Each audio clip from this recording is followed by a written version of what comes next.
Hello ಎಲ್ಲರಿಗೂ ನಮಸ್ಕಾರ. ಮತ್ತೊಂದು ಮಿನಿ ಬ್ಲಾಗ್ಗೆ ಸ್ವಾಗತ ರೀ.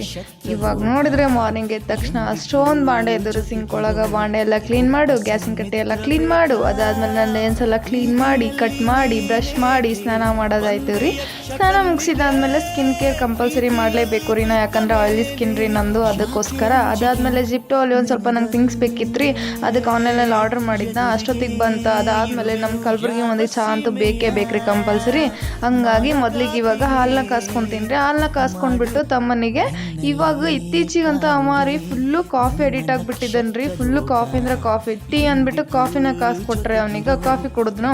ಅದು ಆದ್ಮೇಲೆ ರೀ ನನಗಂತೂ ಸಿಕ್ಕಾಪಟ್ಟೆ ಅಶ್ವಾಗ್ತಿತ್ತು. ಬೇಗ ಏನು ರೆಡಿ ಮಾಡ್ಬೇಕಂತ ಗೊತ್ತಾಗ್ತಿರ್ಲಿಲ್ಲ. ಈ ಕಡೆ ಹಾಲು ಕಾಯ್ತಿತ್ತು, ಈ ಕಡೆ ಉಪ್ಪಿಟ್ಟು ರೆಡಿ ಮಾಡ್ತಾ ಇದ್ರಿ. ಉಪ್ಪಿಟ್ಟು ಅಂದ ತಕ್ಷಣ ನಮ್ಮ ಅಮ್ಮ ನೆನಪಾದ್ರು ನೋಡ್ರಿ ನನಗೆ. ಊರಾಗ ಏನು ಮಾಡತ್ ಮಮ್ಮಿ ಅಂತ ಕೇಳಿದ್ರೆ ಉಪ್ಪಿಟ್ಟು ಅಂತಿದ್ರು ನೋಡ್ರಿ. ನಮ್ಮ ಮಮ್ಮಿನ ಉಪ್ಪಿಟ್ಟು ತಿನ್ನಲ್ಲ ಅಂತ ಜಗಳ ಮಾಡ್ತಿದ್ರಿ ನಮ್ಮ ಮಮ್ಮಿ ಜೊತೆಗೆ. ಇವಾಗ ಎಂಥ ಕಾಲ ಬಂತಲ್ರಿ, ನಾವೇ ಉಪ್ಪಿಟ್ಟು ಮಾಡ್ಕೊಂಡು ತಿನ್ನೋಂಥ ಪರಿಸ್ಥಿತಿ ಬಂತು ನೋಡ್ರಿ.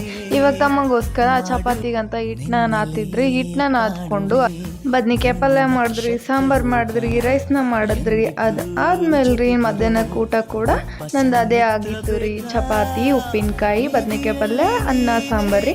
ಬೆಂಗಳೂರಲ್ಲಿ ನೋಡ್ರಿ ಸಿಕ್ಕಾಪಟ್ಟೆ ಮಳೆ ಬರ್ತಿತ್ತು. ಅದಕ್ಕೆ ಸಂಜೆಗೆ ಬಿಸಿ ಬಿಸಿ ಪಲಾವ್ನ ಮಾಡಿಬಿಟ್ಟು ತಿಂದು ಡೇನ ಕಂಪ್ಲೀಟ್ ಮಾಡಿದ್ರಿ.